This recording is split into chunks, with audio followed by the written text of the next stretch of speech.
We are looking for a fan for our fan book choice. Do you want to be like Squiggy and Lindsay? Find out more information at www.bookinterrupted.com/fans. Parental guidance is recommended because this episode has mature topics and strong language. Here are some moments you can look forward to during this episode of Book Interrupted. A colleague of mine and a good friend kept telling me, this is a hero's journey. Which is an Eric Hoffer Book Award. Yeah, and it's given for the most thought-provoking book in their competition. And those defenses are in play and they're on autopilot. By definition, they're unconscious. Oh, we all do. I've read books literally just because I thought the cover was nice. But I think it takes courage to be happy because I think genuine happiness requires integrity, but you could be. Right. Well, yes. For the most part, as an adult now, I'm not. Right. Front porch, and he and I would smoke a cigarette out there and drink tequila and talk. And then one night, you don't talk about psychotherapy in military families.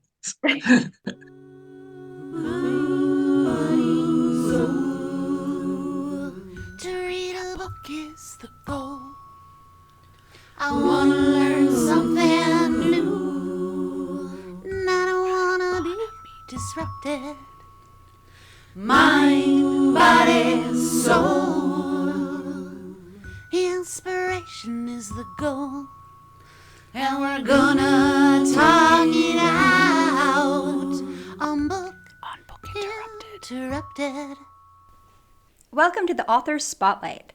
During these mini episodes, we have authors come on and tell us about their books and why we should read them. Let's listen. Welcome to the Author Spotlight. On this episode, we are talking to Charles McCormack and his memoir, Healing of a Psychotherapist, Journey of Rebellion, Reflection, and Redemption. Thank you, Charles. Thank you, for Sarah. coming on our show. So let us know about your book and why we should read it.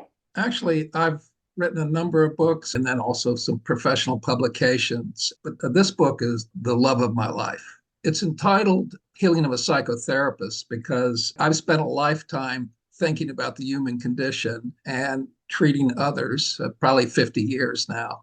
And along the way, I realized I needed to treat myself too. So I entered lots of different therapies and psychoanalysis and things like that, trying to figure out why I wasn't as happy as I thought I should be because I had won a number of professional awards and achieved promotions where I was to the highest you could get where I was, but I still wasn't happy. I started writing this book because my son asked me one day, he's tremendously successful. And he asked me one day, Dad, is this it?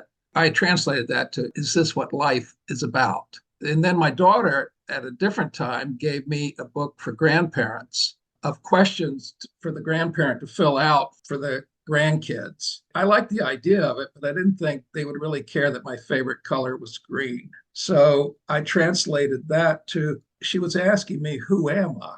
And that and the attempt to answer my son's question joined together to inspire the beginning of this book.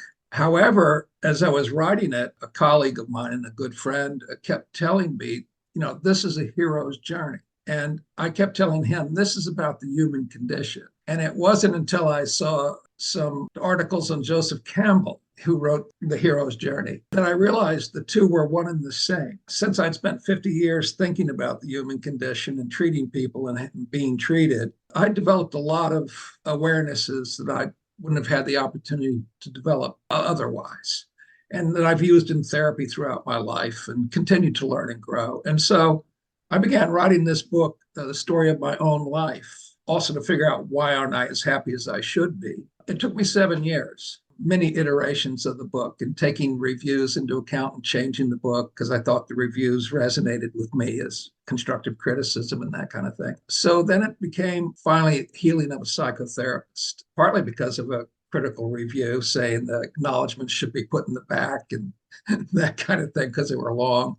And so that's why I replaced essence. Also, somebody had written that the title doesn't capture the quality of the book. So that's how I got to the book today. And along the way, I realized what was holding me back was unacknowledged grief about my father. And so as I'm writing this book, lots of times I am crying as I'm just sitting there writing. So over this time, I've been able to kind of forgive my father, who was abusive and a narcissistic. So this talks about all of that as well as my journey with patients and colleagues, my first wife, and they all contributed to it. They all added in. So that's how I came to the book today. And this is the second edition because the first edition was called Essence. Yes. Right? And Essence won the 2022 Montaigne Award, which is an Eric Hoffer Book Award. Yeah, and it's given for the most thought-provoking book in their competition, and there was like 2,600 books in the competition. And I agree with changing the name. I think your current book name makes me understand what the book's about.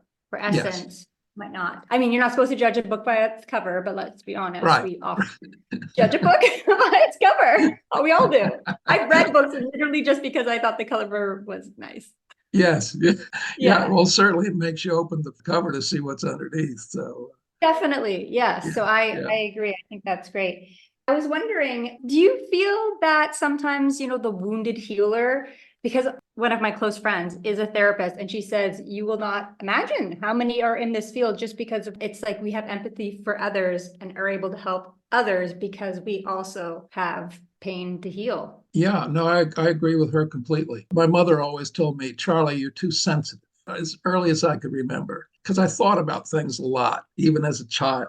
And so I was able to carry that forward. And I had a lot to think about given my relationship with my dad. And I grew up in a military family, so we were constantly moving, constantly uprooted. At age 11, I was sent to a French boarding school in Strasbourg, France, and didn't speak French. And I described my experiences there, and which were abusive as well. So, I've had a lot to think about and to realize how, we learn our defenses in childhood to protect ourselves and to make our way survive in the world. And if you grow up in a more troubled setting, those defenses are in play and they're on autopilot. By definition, they're unconscious. So they're getting in our way constantly. So I think the more we become transparent to ourselves and unpack our stuff, the more we become aware of what's getting in our way of being as happy as one of my titles of my book way back was As Happy as We Can Stand, or As Happy as I Can Stand. And it was talking about the way all my defenses were getting in the way of being able to enjoy the moment because of the risk of enjoying something and having it taken away. Yeah. So I had some trauma in my childhood too. And as an adult now, and I've gone through a lot of, like you, a journey of healing. And sometimes I have to stop myself and be like, is this really what's happening? Right. Is it me, or is this a real situation that is, and I have to take a step back to figure out how I actually feel. I go, like you were saying, on automatic, and it's not necessarily what's actually happening. It's just my reaction to something I'm not actually in danger. Right, but you could be. Right. Well, yes. For the most part, as an adult now, I'm not. Right. But right. Yeah. That, there's a risk to living life. And I think it takes, actually, it seems counterintuitive, but I think it takes courage to be happy. Because I think genuine happiness requires integrity. It requires doing good things. It requires, contributing to the community and whatnot. Though I'm not very good at that part. I'm contributing in my own way. I'm an introvert, so I don't get out a whole lot. It's also the risk of losing again. And so what was in my way was just the ability to soak in what I was enjoying. Again, because I'm always expecting the next slap. My dad slapped me a lot. So sometimes I wouldn't see it coming. I couldn't anticipate it. So it's like unconsciously, I'm always ready for the next slap, looking out for the next slap. So it doesn't matter if the slap comes or not, because you're already in that mindset, you see, and then that'll definitely interfere with your capacity for happiness. So you got to be willing to lower that defense and take the slap if it comes. Otherwise, you won't be able to live. Yeah, and that's brave. Yes, it takes courage. Yeah, definitely takes courage to jump into that unknown. Exactly. Yeah. As I say in my book, I finally figured out when I was in my early 20s that what I needed, as I was in the business world, what I needed wasn't a job, it was a calling. And now I found my calling. I went on a 3-month camping trip till the money ran out. But on that trip down to Mexico, I ran into a psychologist because my car broke down and he invited me to his ranchero. And we'd sit out there. It was totally out in the middle of a field, and there was no indication of modernity, no lights. All were like butane lamps and stuff like that. And I was sitting on the front porch, and he and I would smoke a cigarette out there and drink tequila and talk. And then one night when I was sitting out there by myself, I saw these women with black shawls over their heads coming from across the field towards this village in the other direction that was a good distance away. And as they passed me by, none of them spoke to me or anything, but they were like, 50, 100 feet away. And yet I realized this could be 300 years back in time. It was just such an amazing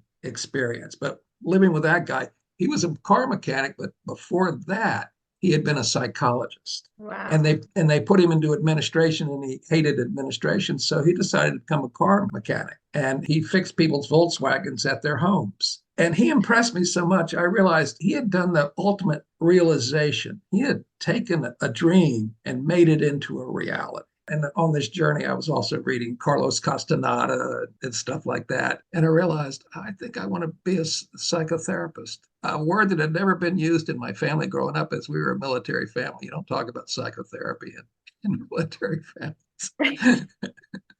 So anyway, I think all our lives are interesting. I mentioned that too in the book. I love listening to people's stories. Yeah. And how life just kind of directs you if you're willing to look at where you need to go. Yeah. As you pointed out too, is that we kind of have these autopilot responses to our moving through life. An earlier title of my book was The Invisible Waters of Our Lives. And it was about how what we see as normal often isn't normal. It's just what we're used to. And so it doesn't even stand out for us as being problematic.